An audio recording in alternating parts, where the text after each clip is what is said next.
Hey everyone, I want to talk all about disputing mistakes. I've been asked to make another one of these videos because there are a lot of mistakes that we tend to make when we're disputing our irrational beliefs, aka our core fears, and not our intrusive thoughts as they're coming, which is highly recommended in social media in that very wishy-washy sense that has no depth. And this is really unfortunate because there is some applicability to thoughts, but it's certainly a very, very small piece of the recovery process. And with the chronic guilt and shame and fear of rejection and fear of being stuck forever and all of that, it just cuts right through that. Before I go any further, please subscribe, hit that like button down below. Let me know what you think about this content. I got the book right next to me, so we'll go through some stuff right here. I'll talk about all the mistakes I made. If you're having a hard time with disputing, I always say it's a little bit different nowadays. A lot of people that come in now, compared to 2-3 years ago when our content wasn't nearly as strong or highly promoted, a lot of people just didn't even know about the reading list. So we had to explain that to them. Now people are coming in, hey, I read all the books. I read, the first book, Stubbornly Refuse. I'd say at least 50 to 75% of the people are coming in have read the first book or they're reading it right now. And sometimes even 20 to 25% have read all the books, which is, I never saw that when I first started coaching because we just didn't have that much awareness. But if you're struggling with this, please reach out, phil@ocdrecovery.com, and we will get back to you in a timely fashion. So the first mistake, let's just start with a very simple one.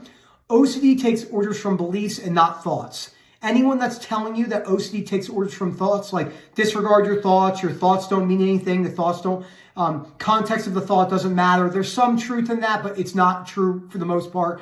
Those are the things you want to be very wary of. Let me break that down. The context of the thought doesn't matter. I'll tell you why this isn't true. If you're having thoughts over and over and over again about false attraction and cheating on your partner, there's probably a really good blueprint. Paul Little said this, and I loved it about a year ago. Your automatic rumination, your intrusive thoughts, the repetitiveness of those thoughts are giving you a blueprint into what your core fears usually are. So if you're having a lot of intrusive thoughts based around the fear of cheating, the fear of losing your partner, etc., that's probably a very good tail sign into what your actual core fears are. So yes, the context doesn't matter to a degree where we're wearing our intrusive thoughts, images, sensation, urges as we go throughout about our day. But if you're having the same types of intrusive thoughts about cheating, there's probably a really good chance you hold a really strong black and white belief about cheating, etc. And that's probably the biggest mistake that people make. So before we can even talk about disputing mistakes, you got to be able to read the book first. So this book right here is the most important book regarding OCD and anxiety recovery on the planet, in my opinion. No book that has ever been written comes even close to breaking down belief systems from Albert Ellis. And there's some really good OCD books out there. A lot of people ask me about the big bestseller ones, but they're very, very superficial. Good points in them, but very outdated and in no way will touch chronic OCD for long-term recovery. So that is really important to talk about that. So when you get done reading the book, there are, I believe, 19 exercises in the book. I believe it's 19. Let's see. We are going to see. Ooh, where are you at? 17. Okay, so there's 17 exercises in the book. No, there's no direct blueprint on how you should do them. I just recommend doing one every other day and thinking about them. You could do whatever you want. I dropped a lot of these strong deadlines or things for people to do. How do I do this? How do I do that? How do I do this? There's a lot of uncertainty you have to lean into. But writing these out on paper is absolutely critical. So disputing mistake number 2 outside of the thoughts approach is not taking the time to write these on paper. Let me use a very practical example. Everyone that watches my content knows I like practical analogies and metaphors. So let's say you came to see me and I was your math teacher for geometry and it was the final. I got 10 questions on the board. You sit down, I sit down. Hey, professor, where's my pen and paper? Hey, there's no pen and paper. Yell the answers out when you got it. And unless you're a mathematical genius and you can problem solve in your mind like that, the chances are you're going to want to work that out on paper. Hey, I made a mistake there. That's not right. That math isn't right.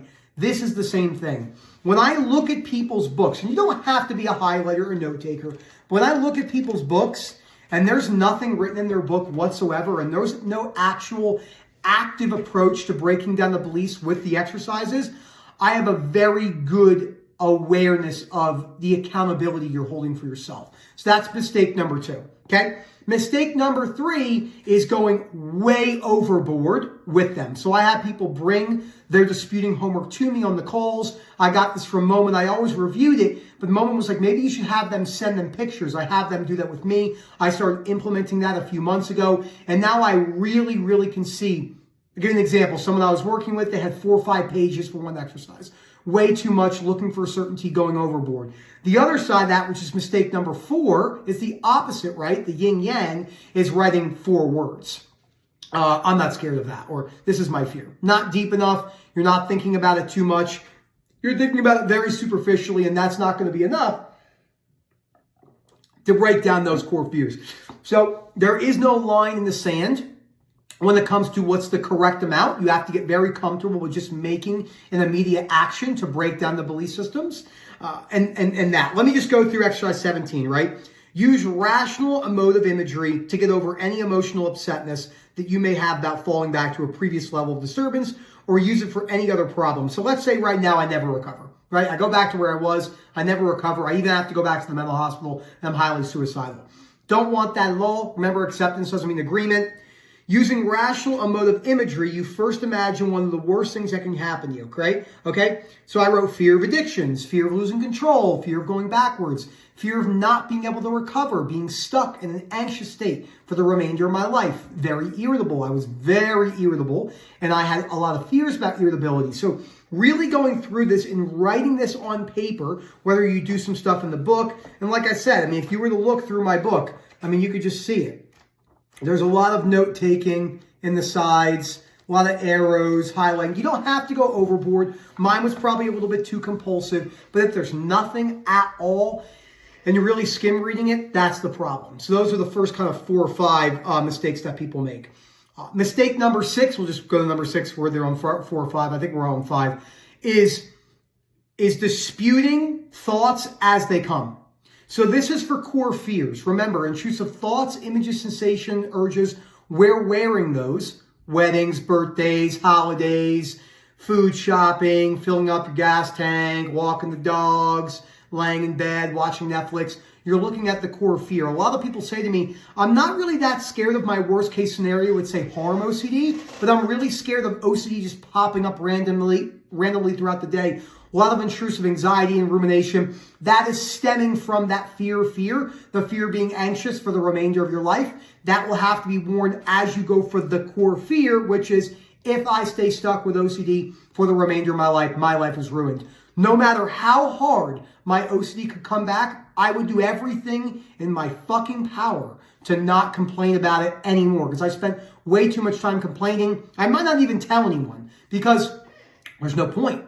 I have to just make an effort to break it down myself and looking at my beliefs. And that's very different. In the beginning, many people need guidance and help and accountability. But I'm 3-4 years in. If something was to pop up, that doesn't mean I would never reach out to Moment or Rob. It just means that I would at least try first to do it myself. Many people are not even in that position. So that's the other mistake, right? Mistake number 7 is, we're just going to say mistakes from now on so I lose track, is the other mistake would be never reaching out, thinking you can do this on your own. Some people can. It's absolutely true. But it's very difficult for someone without any knowledge on, again, we work with thousands of people, so I've seen every which way this goes. A friend of mine, he won't mind me saying his name, Greg and I, well, he went hiking with me. Greg had a problem. He was doing a lot of disputing in his head. Now he's disputing on paper, and he's like, holy shit, I see how much of a problem this was. I was disputing the thoughts when they come. This is why most of the stuff on social media is really bad for you when it comes to OCD. They're telling you to distract yourself. They're telling you to disregard. You'll never hear us say disregard, distract, unless it's like a healthy distraction, like going to work and bringing it with you. And like the context of the thought doesn't matter, stuff like that. Some other disputing mistakes that people are making is they're disputing for way too long in one session, an hour or two. 20-30 minutes is usually fine, every other day, 4 days a week. And the other mistake is that they're disputing for months on end. After you've been disputing for 4 or 5 months, You don't need to dispute on paper anymore. Remember, I don't have pen and paper. Now, I have goals and I look at things in my life and my monthly goals and weekly goals for my business and my life, but I'm not sitting down disputing things with exercises. You have to become okay with the intuitiveness that you might make a mistake along your journey, and that is a very important thing to remember. So those are all really good mistakes that a lot of people have. Another mistake is hiding your disputes. A lot of the cheating OCD, everything. POCD, you're scribbling your disputes. You want to make sure no one finds them. You're throwing them out. You're shredding them. Those are all avoidance behaviors. They all have to go. I'm not saying you have to do your POCD disputing homework and then leave it on a table in a restaurant. I'm saying that if you're purposefully hiding it from everyone, that probably has to go. That is a really, really big problem. That will have to change. So I think that's enough for now. That's a lot of mistakes that people are making. Remember, the summary of this video is you're looking at core fears. So fears, big core fears, they're fear of being stuck forever, fear. The fear of being a bad person and all of rejection, self-rejection and social rejection, fear of going to prison, fear of dying, fear of being in the wrong relationship. I always tell people there's really only 5 or 6 strong core fears. They all kind of correlate back. And once you've read all the books and once you've broken down some of your worst case scenarios, a lot of the things that are left are all fear, and the fear of being stuck forever. Thank you so much for watching this video. Please let me know. Remember, very important to read this book. You'll probably have to read it more than once. I've read it about 3 or 4 times over a 3-4 year period. And yeah, like I always say, look at other people. What are they doing wrong that I should be doing? Or how did Nick, Rob, Moman, Phil, Jade, Sam, Elliot, everyone else, Marley, Mariana, how'd they get to where they are? What did they do that I haven't done? And then going from there. Thank you so much. Remember, we can help you break this down. Our sessions are very, very emotive, very direct with tough love and compassion. We break a lot of stuff down and we really dive into the core fears. Thank you again. As always, remember, Phil at OCDrecovery.com, and we'll get back to you in timely fashion. Thank you so much and enjoy the rest of your day.